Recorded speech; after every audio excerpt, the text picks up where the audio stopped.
Hey guys, it's me Velik.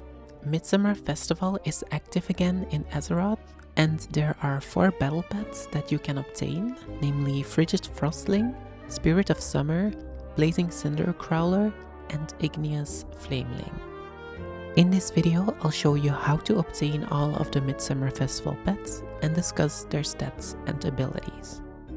Let's start with how you can obtain all of these pets. Frigid Frostling is a possible drop from the Satchel of Chilled Goods. This is a daily reward from the Midsummer Festival seasonal dungeon event, which requires you to kill Frostlord Ahun in the slave pens. Spirit of Summer, Blazing Cindercrawler, and Igneous Flameling can be bought for 350 Burning Blossoms, which is the Midsummer Festival currency for the Midsummer Festival vendors in the capital cities. All of these pets are cageable, so they can be traded and sold on the auction house. Let's start with Frigid Frostling. Frigid Frostling is a classic earth elemental with a frosty looking rocks. It has 3 recolors, namely Pebble, Lumpy, and Grinder. Its description reads, while not nearly as destructive as its original master, Ice Lord Ahun, the Frostling has been known to lob chilly snowballs at unsuspecting adventurers. And fun fact, Frigid Frostling really does throw snowballs at you when he is summoned as your companion. It's an elemental pet, so it ignores all negative weather effects. Enemy pets can still gain the beneficial effects from weather when facing an elemental. It takes 50% increased damage from aquatic abilities and 33% reduced damage from mechanical abilities. It comes in a balanced balance breed with 1481 health, 276 power, and 276 speed. Its abilities are Ice Lance, Surge, Frost Nova, Slippery Ice, Ice Tomb, and Howling Blast. Frigid Frostling offers a strong elemental kit with varying utility. Slippery Ice is useful to reduce opponents' hit chance. It can be very useful against opponents that rely on abilities with less than 100% hit chance, further limiting their chance to land their attack. For more damage and a root effect, you can opt for Frost Nova. Both abilities cause the opponent to be chilled, which synergize with its other abilities, Ice Lance, Ice Tomb, and Howling Blast. Ice Lance provides additional damage on targets that are chilled.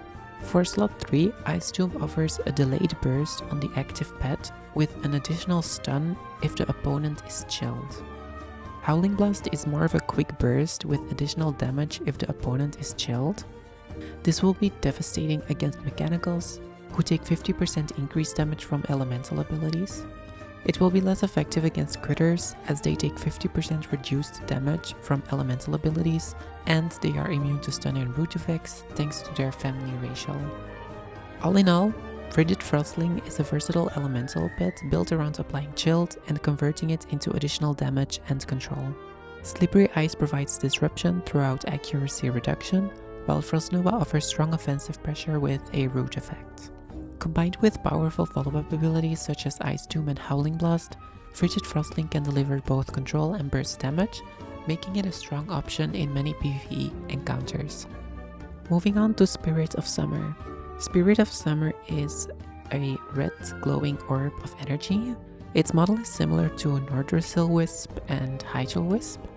Its description reads, "This little piece of summer smells of warm evenings and lightning storms. If you look closely, you might be able to make out a face." It's an elemental pet, so it enjoys the same racial modifiers as Frigid Frostling. It also has the same breed and stats as Frigid Frostling. Its abilities are Burn, Flame Breath,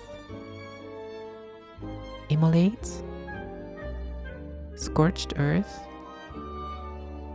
Conflagrate, and Immolation. Spirit of Summer combines elemental and ranking damage, revolving around the application and exploitation of the burning status. Slot 1 offers straightforward elemental damage or moderate ranking damage with additional burn. Slot 2 offers Immolate, sort of an elemental version of Flame Breath, or a strong Dragonkin Burst with weather effect, namely Scorched Earth. Both abilities apply a burn on the opponent, where Immolate or Flame Breath applied on the opponent it was used on, but Scorched Earth affects all active pets. Slot 3 offers a potentially really strong burst with Conflagrate, or a very strong but also long dot with Immolation. Conflagrate synergizes with the burn effect. The primary goal of most strategies is to keep opponents burning, so Conflagrate can deliver its maximum burst damage. Another strategy could be starting with Immolation and then swapping out Spirit of Summer with another pet. The Immolation buff will remain active on the backline and damage the active opponent pet for the duration of the buff as long as Spirit of Summer is alive. This will ensure the full 9-round duration of the buff, ending up in 666 base damage. Immolation is limited against pets who have an active Shell Shield or Stone Skin, for example, which will absorb most of its damage. A combination of the burn and the Immolation dot can be made even more potent with an active Lightning Storm, for example, but these dot strategies require calculated team synergy. All in all, Spirit of Summer revolves around applying the burning status and exploiting it through powerful synergy effects. Immolate and Scorched Earth provide reliable ways to spread burning, enabling abilities such as Conflagrate to reach their full potential. While Immolation can be effective in specialized dot-focused teams, Spirit of Summer generally performs best as a burning-based burst damage dealer. It would shine most in PvE situations, in my opinion. Moving on to Blazing Cindercrawler. Blazing Cindercrawler is a fiery elemental spider with a molten ember glowing body. It has several recolors, namely Cinderweb Recluse, Fell Spider, Kindleweb Spiderling, and Molten Hatchling. Its description reads, "Tiny incinerated corpses of various insects line its cage." It's an elemental pet, so it enjoys the same racial modifiers as the previous pets. It comes in a power breed with 1400 health, 341 power, and 244 speed. Its abilities are Burn, Flamethrower, Brittle Webbing, Heat Up, Magma Wave, and Cauterize. Blazing Cindercrawler offers a versatile elemental kit with a mix of damage, utility, and survivability. Slot 1 offers straightforward elemental damage with Burn, or Flamethrower, a weaker attack which applies a burn dot. Flamethrower is most useful in teams that can capitalize on the burning status through additional synergies. Slot 2 provides either sustained damage through Brittle Webbing or defensive utility through Heat Up. While Brittle Webbing deals modest initial damage, the dot effect adds up over several rounds.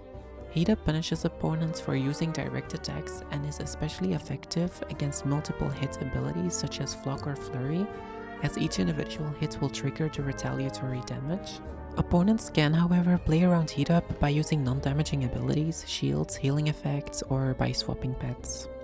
Slot 3 offers a choice between battlefield control and survivability.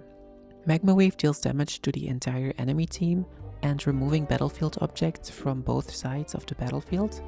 This can be particularly useful against abilities such as Build Turret, Decoy, Cyclone, Booby Trap Presence, or Puppies of the Flame. Because several popular PvP pets rely on battlefield objects as such for a significant portion of their strategy, Magma Wave can provide valuable utility by disrupting these setups. This gives Blazing Cindercrawler a unique role as a situational counterpick in PvP matchups. Alternatively, Cauterize provides a strong self-heal, allowing Blazing Cindercrawler to remain active for longer engagements. All in all, Blazing Cindercrawler functions primarily as a utility-focused elemental pet. Heat Up allows it to punish aggressive opponents, while Magma Wave provides battlefield control. Combined with access to burns and self-healing through Cauterize, it excels in longer battles where it can gradually wear down opponents and disrupt enemy strategies. It shines most against specific matchups both in PvE and in PvP. And lastly, we have Igneous Flameling. Igneous Flameling is a fiery elemental made up of molten chunks of magma. It has one recolored version, namely Char. Its description reads, Who's ready for a hot stone massage? It's an elemental pet, so it enjoys the same racial modifiers as Frigid Frostling. It comes in a power balance breed with 1465 health, 289 power, and 273 speed. Its abilities are Burn, Flame Breath, Stone Skin, Immolation, Conflagrate, and Rupture. Igneous Flameling offers a versatile elemental kit with a mix of survivability and burst damage. Slot 1 offers straightforward elemental damage or moderate dragonkin damage through Flame Breath. Flame Breath applies burning, which can be exploited by other abilities for additional damage. Slot 2 provides either defensive utility with Stone Skin or a powerful but slow damage over time effect with Immolation. Stone Skin is particularly effective against multiple hit abilities and damage over time effects, such as Build Turret, Egg Barrage, or Immolation, as it reduces the damage of each individual hit. Immolation can deal a substantial amount of damage over its duration, but requires time to reach its full potential and can be mitigated by damage reduction effects. Slot 3 offers strong burst damage through either Conflagrate or Rupture. Conflagrate synergizes with the burning effect from Flame Breath and should ideally be used against burning targets for maximum damage. Alternatively, Rupture provides strong elemental damage without requiring any setup and has a chance to stun the target. All in all, Igneous Flameling is a flexible elemental pet that combines defensive utility with strong offensive pressure. Flame Breath and Conflagrate provide a powerful burning-based damage combination, while Stone Skin offers valuable protection against multiple hit attacks and damage over time effects. I think the Igneous Flameling will shine most in specific PvE encounters. Before we wrap up, I want to highlight that Season 4 of the Pet Masters League is currently running. The Pet Masters League is an international PvP tournament created by players with a fantastic and passionate community behind it. This season brings some interesting affixes that rotate bi-weekly, for example, using only a certain type of pet families or pets from certain expansion releases. If you're interested in high-level pet battles or just want to check it out, be sure to take a look. The link will be added in the description below. And that was it for the Midsummer Festival Battle Pets. Thank you so much for watching. I hope you enjoyed this video, and I hope that you can collect all of the pets that you want to. May the RNG be ever in your favor, and see you next time. Bye guys!